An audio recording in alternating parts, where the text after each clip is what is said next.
Aloha, I'm Dan Figleaf, and I'm welcoming you to Figments, the Power of Imagination. Fig, that's my nickname, Figments of the Imagination. The power of imagination, rather, is intended to highlight things that go from fantasy to reality through hard work and perseverance. But today, this is a special edition. That's right, a special edition of Figments. So you can see we got three hot topics that I think need to be talked about. And I'd like to provide a perspective that maybe you haven't heard before. Why me? I ask myself that question very often as I do the show. I'm no genius, but I've been around the world. I served in the Air Force for 33 years. I was blessed to be a fighter pilot, saw much of the world, saw some combat, which influences a lot of my thinking, and worked at a pretty senior level as a three-star general.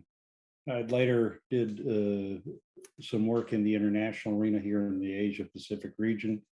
And so I think I've got a perspective that might be of value. I know I'm not right about everything. I'm right about a few things, but I want to engage in a non-political discourse, throw some ideas out there and see what you think. And I'd love to hear what you think by getting an email from you at info@phase-1.com.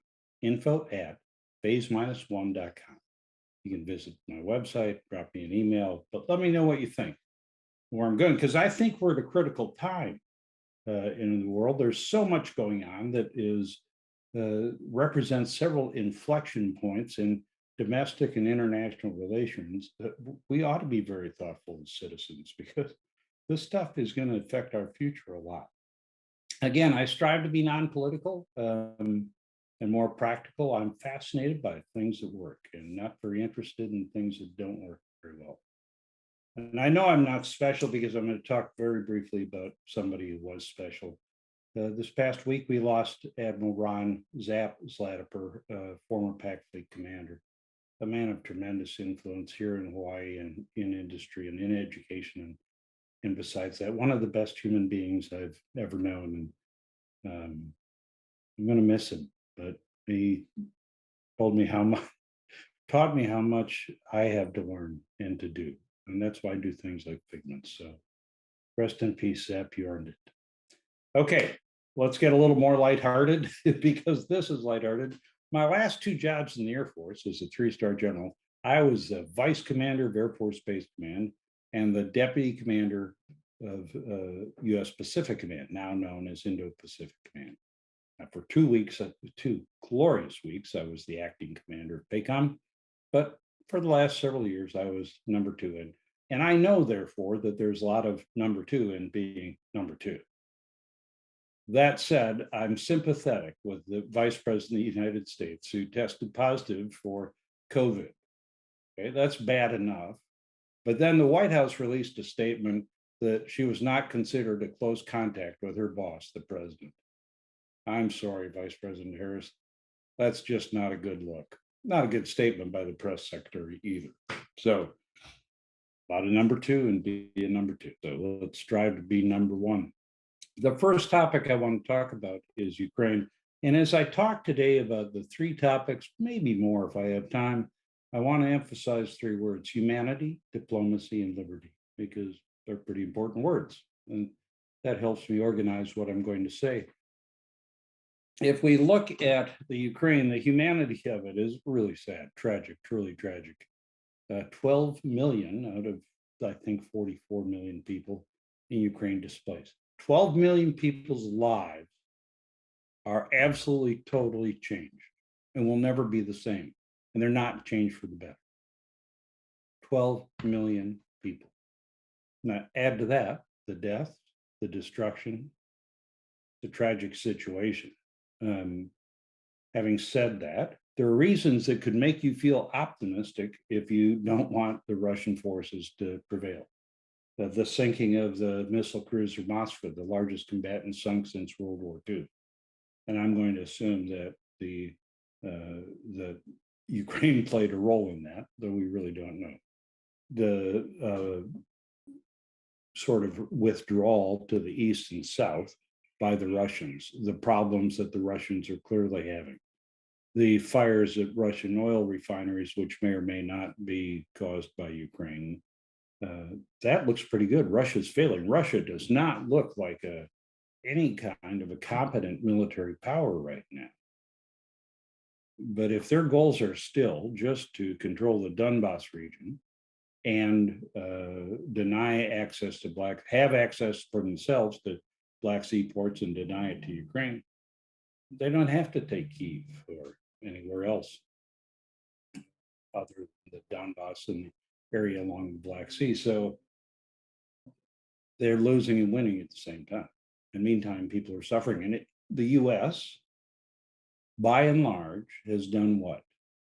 I'm going to say this with a bit of hyperbole intentionally and then refine what I've said. We're funding the death and destruction. We're supplying it. We're providing weapons and missiles and stuff. Now, there's a place for that. We don't want Russia to succeed, and the Ukrainians have asked for weapons. But is that really where our focus should be? Certainly not our sole focus. And do we know where these billions of dollars of aid are going? Hashtag Afghanistan. Look back at what happened in the arms we supplied there. So the supplying of weaponry may be absolutely necessary. It ought not be the end game. And I don't even think it should be our focus. And the focus should be on medical and humanitarian assistance with reasonable and well-controlled provision of lethal capabilities. Again, I'm not against it. I just don't think it should be our focus. Look at Afghanistan. Um, on a brighter note, well, let me start with a dim note and a brighter note, then a brighter note. Secretary of State Blinken and Secretary of Defense Austin visited Ukraine. It's about damn time. It's about damn time. This hands-off approach, where we're just throwing stuff at the problem, I don't think is very competent. It doesn't work very well. But they visited, met with President Zelensky, and came away from there with a couple of major outcomes, one bad, one good. First, the bad. Following that meeting, the Secretary of Defense said our goal was to weaken Russia. What the heck? Because this might be a family show. My reaction initially was a lot stronger. Why? Why would you say that? Our goal isn't to weaken Russia. It shouldn't be anyway. And I can't imagine anything that would better feed internal propaganda in Russia than saying we're trying to weaken this country that already has a bit of an inferiority complex. Come on, man. Why would you say that, Secretary Austin? We should have three goals. One, reduce human suffering, first and foremost, most urgent. Two, get Russia out of Ukraine. That has to be the goal. Russia leaves Ukraine, not Russia gains control of the Black Sea ports and the full Donbass region, out of Ukraine.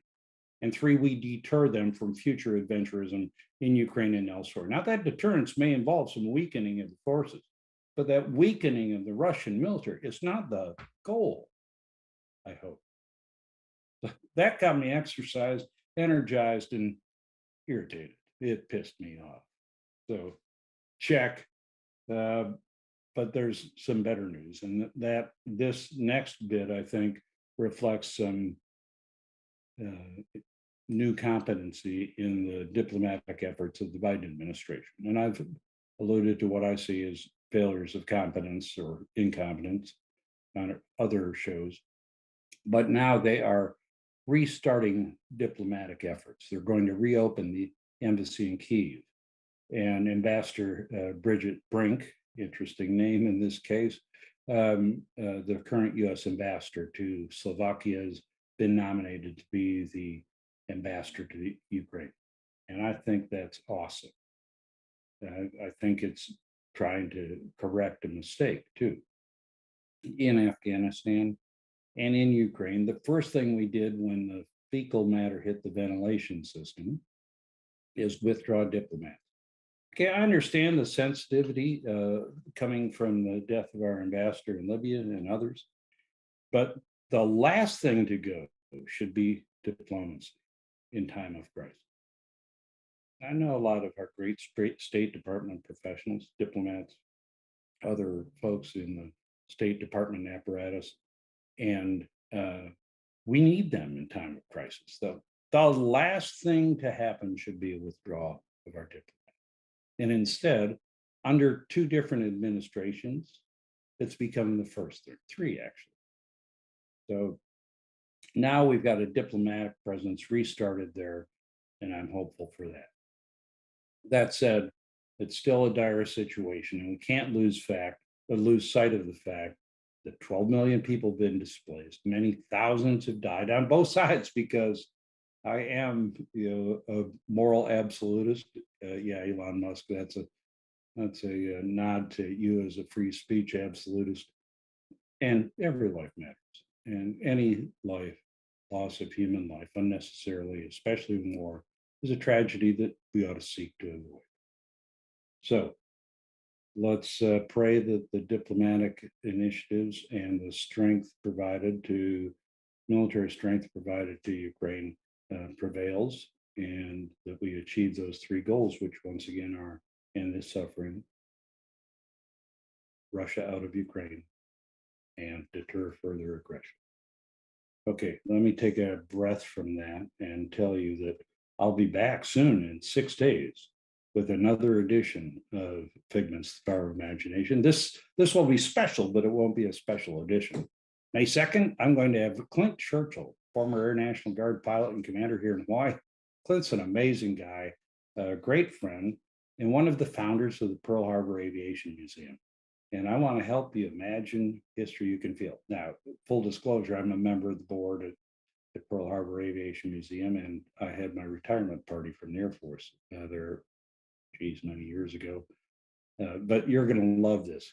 Clint's story is so interesting, and there is history you can feel right there on Ford Island, America's World War II battlefield. So I hope you'll join me for that. May 2nd, 2 p.m. Hawaii Standard Time. The rest of you do the math. All right, what's the next topic? China and COVID. You may remember, you should remember, because I've reminded you many times that I was right on December 6th when I said that the emergence of Omicron as the principal variant of COVID marked the end of the pandemic. I was right. And the reason I said that was it was so highly infectious, so much less lethal, and that it was going to mark the end of the pandemic, and the COVID infections would become endemic. And in fact, CDC announced today that 60% of Americans have COVID antibodies. All right, 60%. Here in our house, we've wondered if we already had COVID and don't know. It's entirely possible, but that was the end of the pandemic. There's something else I said that may not have gotten as much attention because it wasn't so obviously right at the time.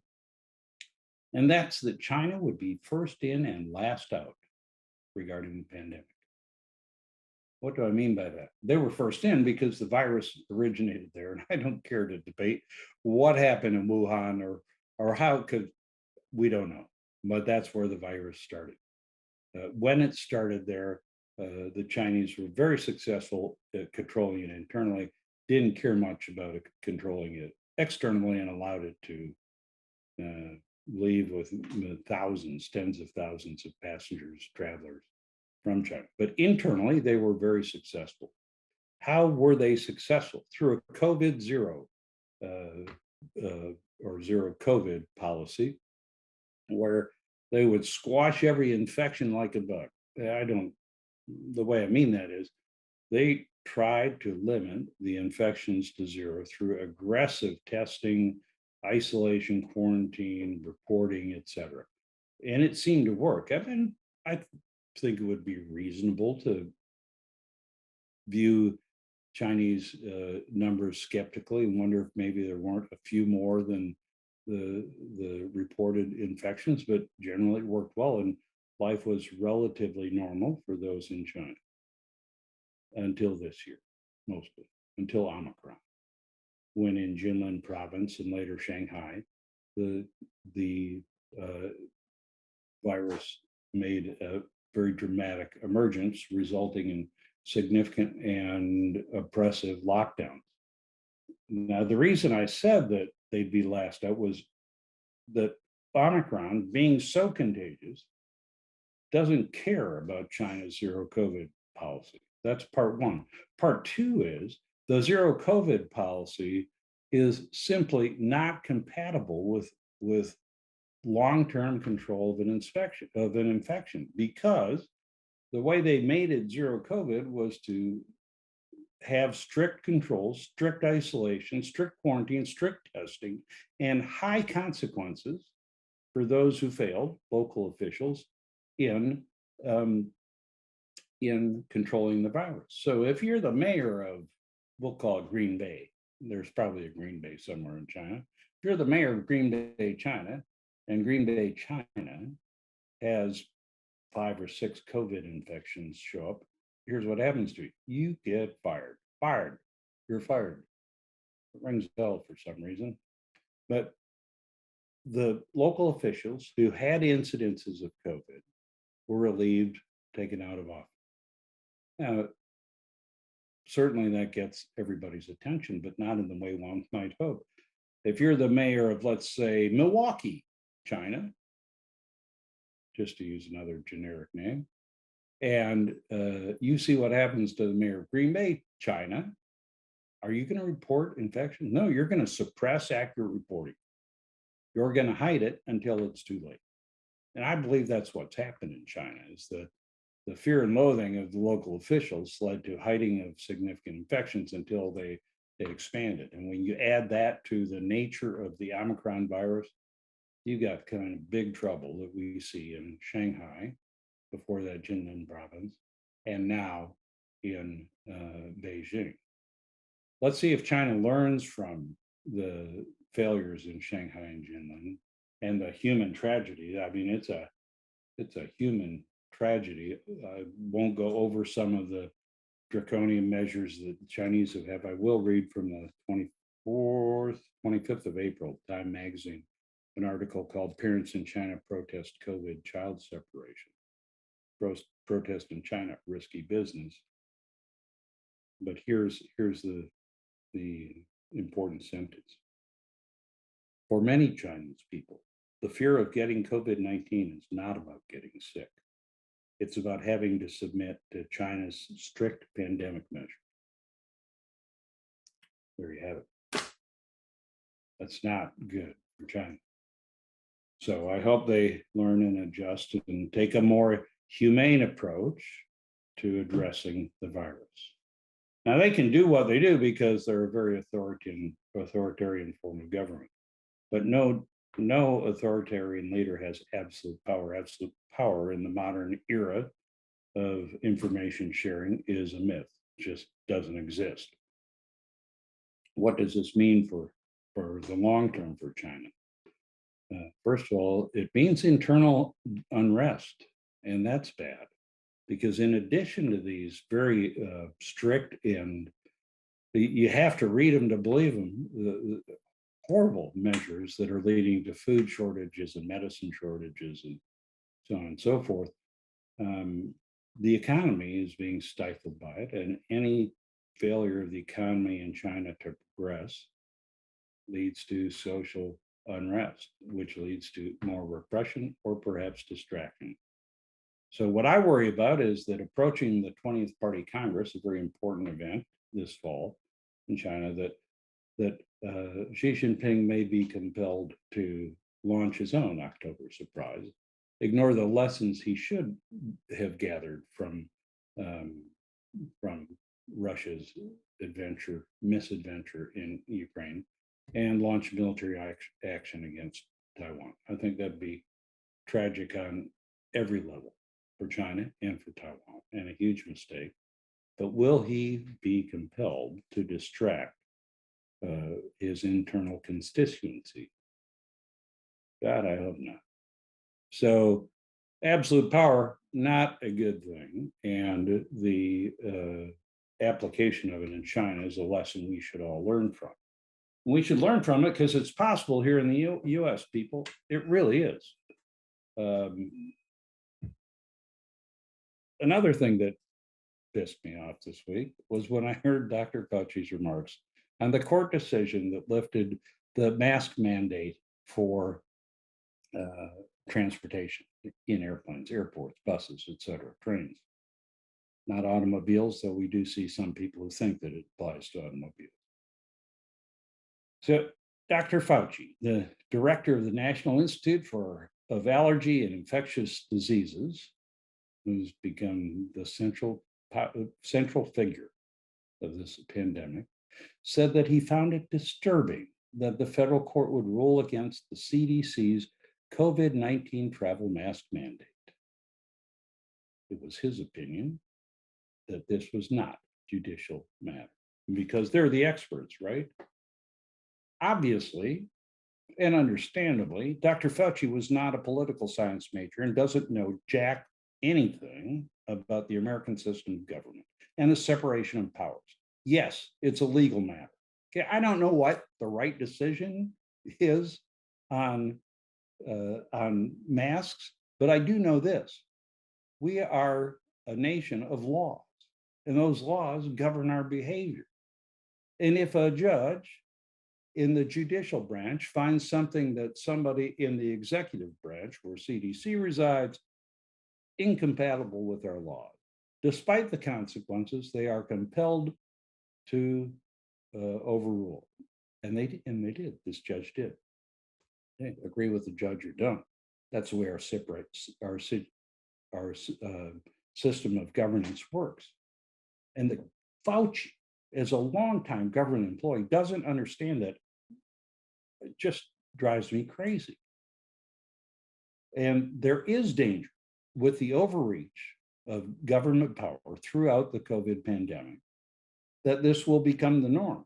The CDC or some other element of the executive branch, without law from the legislative branch, will say, do this, do that, or else, and it won't be addressed properly by the judicial branch or anything else. Won't be controlled. It'll be the kind of absolute power that is creating the human tragedy that we're seeing in China. Shanghai is a human tragedy, folks. Take a look. So what would Fig do? Hey, don't let that happen here. I don't care. It's not a matter of how you feel about the pandemic. It's how you feel about the liberty that gives you the life you want. We've given up a lot of it during the pandemic. Maybe it's been worth it, maybe not. But you got to draw a line somewhere. And a federal judge did. Okay. Got a couple of minutes left. So let me talk about one more thing because it's so interesting. And that's the Elon Musk purchase of Twitter. I'm not a tweetomaniac or whatever you call people who use Twitter 24/7. I'm a little more interested in it because it's been in the news these days. But here's what I'm interested in. Elon Musk likes to say, as I alluded to earlier, that he's a free speech absolutist. What does that mean? Okay, free speech. Anybody can say anything. Now, there are categories of speech that are prohibited and by law. So we have a way to address that. But I agree with it. I agree that even abhorrent is not, as long as they're not harmful, speech should be allowed. Why? One, because it's in the Constitution and Bill of Rights, rather. And two, because, and I wrote this down as I thought about it, so I'm going to pull up my note card, folks. I actually do prepare for these. This is what I think about it. Abhorrent speech is enhanced by repression.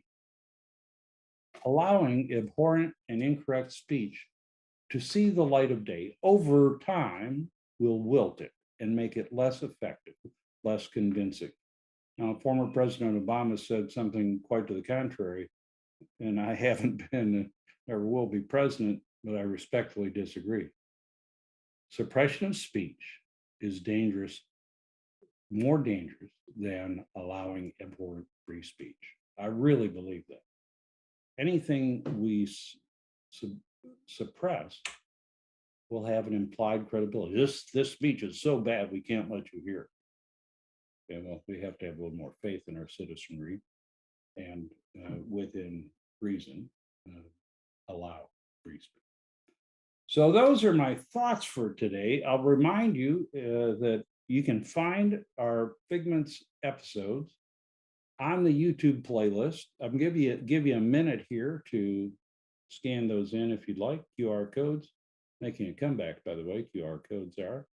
Figments, the Power of Imagination, this show, and for a while, several months, I did Figments on Reality, which was all solo commentary on events of the day. And then more importantly, let me remind you, if you haven't seen, maybe you haven't seen them, it's not a reminder, I'm telling you, it's Fund Drive time, the spring fund drive for Think Tech Hawaii. This is a great organization, over 20 years old, a true nonprofit, 501(c) or 7, whatever that number is. It's a nonprofit, folks. They don't make money. I don't make money, but they enable citizen journalists to put together about 30 shows a week, every week, very diverse in topic and viewpoint. And they need your support to continue to succeed. So that's a wrap on Figments, the Power of Imagination, special edition. I'll close by saying that I'd like you to think of these words: humanity, diplomacy, and liberty, and make sure they're all part of your life. Aloha.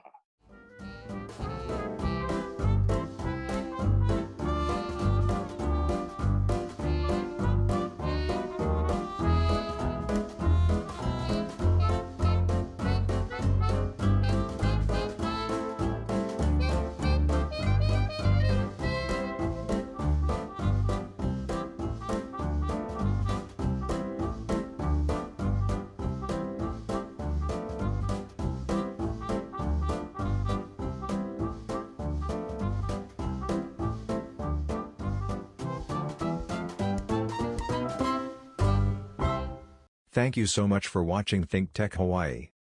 If you like what we do, please like us and click the subscribe button on YouTube and the follow button on Vimeo. You can also follow us on Facebook, Instagram, Twitter, and LinkedIn, and donate to us at thinktechhawaii.com. Mahalo.